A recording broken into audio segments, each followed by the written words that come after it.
So fork in the road, which seems somewhat fitting, you know, where I am and how things have changed so much in the last 9 months and how things have changed in the last several years. You know, I'm walking this path right now. It's dusty and sunny and dry. You can only hear the insects and the birds, and it's quite beautiful. And it reminds me of something that I did 2 years ago that was very similar in another country with a heavier pack on my back for about 6 weeks, and so I'm kind of honoring that the last little while, how much that trail affected me, but more so the reasons why I did that walk. You know, walking 1,000 kilometers with 50 pounds on your back for 6 weeks isn't for fun.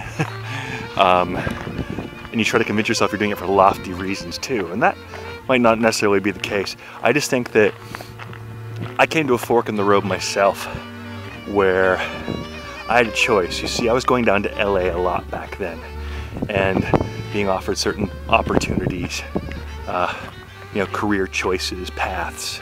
And I remember this fellow, this guy who called himself my agent. If you ever watch Entourage, this guy was like a low-rent Ari Gold. There you go.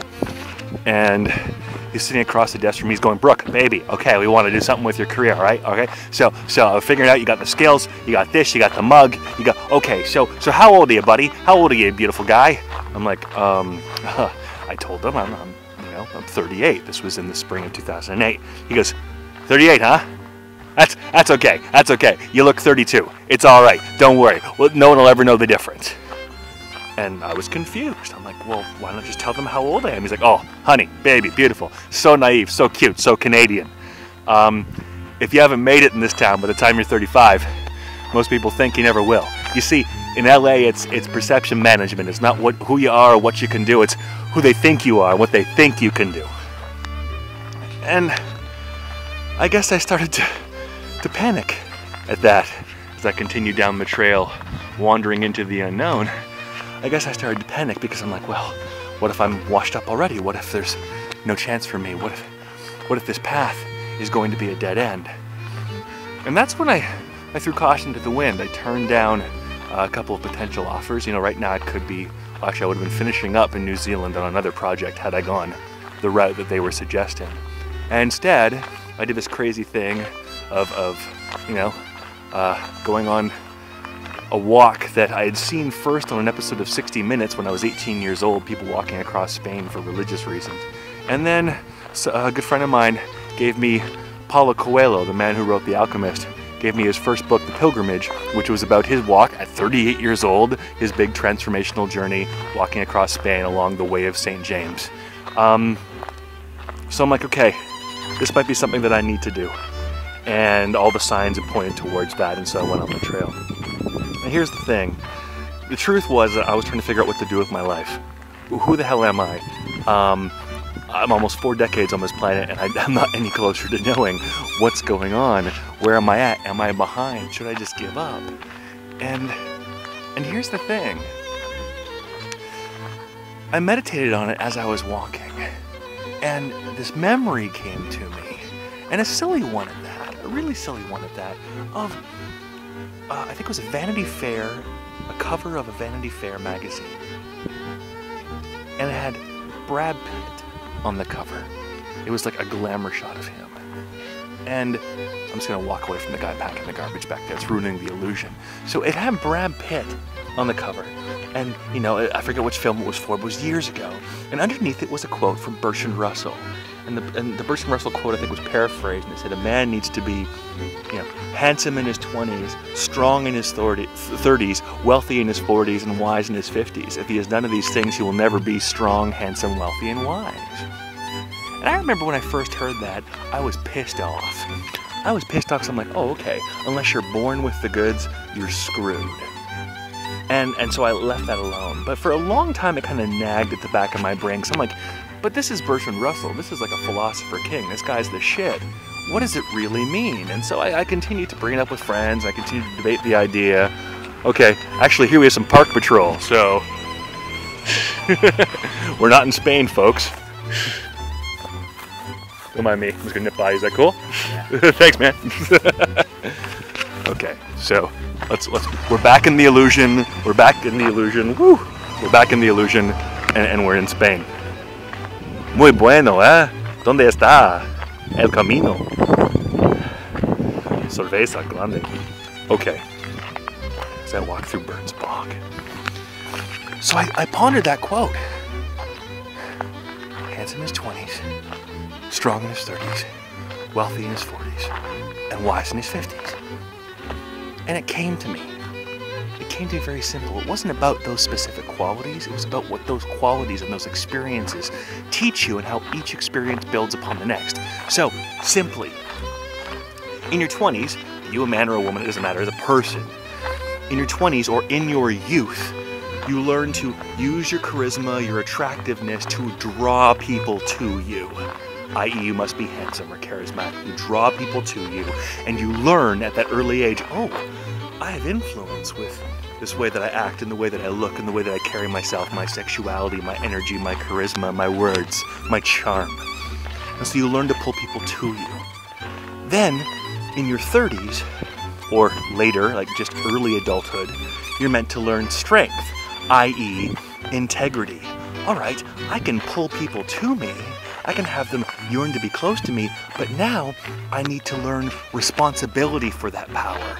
What am I going to do with it? How do my actions affect others? So, okay, that's the next phase. Then in your 40s, oh, a man needs to be wealthy in his 40s. Well, all that means is that, okay, I have the power to attract people to me, and now I've learned responsibility for my actions, integrity, so I'm going to use that integrity, and I'm going to use that influence, and I'm going to pull those people to me, and now I'm going to organize them to a goal. So wealthy doesn't necessarily mean money, but it means you have the ability to amass something, an empire, build something, thanks to your influence on people because you combined your charisma and your charm with a sense of integrity and a value system. And then, after you've spent your time through your adulthood doing that, you get to reflect back on all those experiences with true wisdom because you influenced people, you were influenced by people, you affected them, you affected your own sense of self and how you view the world, you changed your perspectives, you touched the world, you put your ripple into the pond, and it was a lasting one, you get to reflect back on it. So, no wonder people, like a Lindsay Lohan who just jumps ahead and gets a bunch of fame and money when she's young, no wonder people like that and Britney Spears crash and burn. No wonder Bill Gates was a fucking knob until he married a woman strong enough to say, Bill, you're giving half of your money away to charity, if not more. Okay, you're going to help people who are suffering. Because he didn't have wisdom, he just jumped straight to wealth. Okay, that's all he did. He didn't learn strength and integrity. He didn't have like true charisma. He jumped straight to like kind of influence and power. And he had to learn responsibility for that thanks to someone else. So instead of feeling behind the game, I've just turned 40, right? In June. All of a sudden the big 4-0 and I'm like, oh, I'm kind of falling apart, you know, I'm trying to stay young and strong, but really, maybe time's up for me. Maybe this is the best that I'll ever do. Maybe my best years have passed me. But I reflect back on that Bertrand Russell quote, and I reflect back on that moment sitting in the agent's office saying, oh man, you're over the hill, baby. And I'm like, that's not the life I want to lead. And actually, maybe when I look back at my experiences, harrowing though some of them may have been, I go, well, in my 20s, I guess I was perceived as being somewhat charismatic and charming and, you know, passively attractive, and so I could pull people to me. And I learned from all of those experiences. I learned how it affected people. I learned, you know, the limits of my charm. I learned, you know, the ways to minimize a weakness or apparent faults and maximize perceived strengths. And then from that, in my 30s, you know, I made a lot of mistakes. I made them with work. I made them with relationships. I made them with, like, you know, my family life. I made them with my health. But I learned through those mistakes, and I learned strength, and I finally became clear on my boundaries. I became clear on this is who I am and this is who I'm not.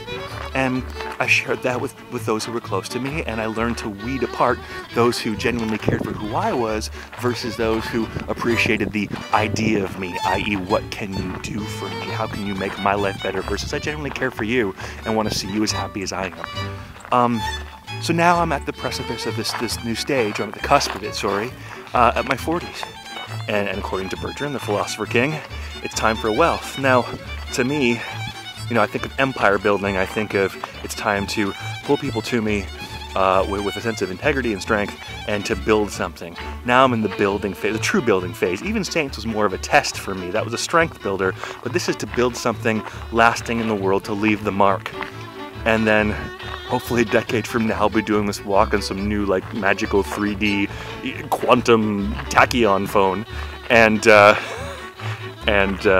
talking to you about wisdom then and everything that I've learned. Really, it's about choices and the paths we take. That's why I went on the Camino. That's why I'm now here. That's why I'm not in LA. That's why I am who I am at 40 years old, with hopefully decades ahead of learning and sharing and growing. And that's why I'm here talking to you. Hope it means something, but if not, I don't mind. It's a sunny day and no complaints, and I'm gonna continue on my journey.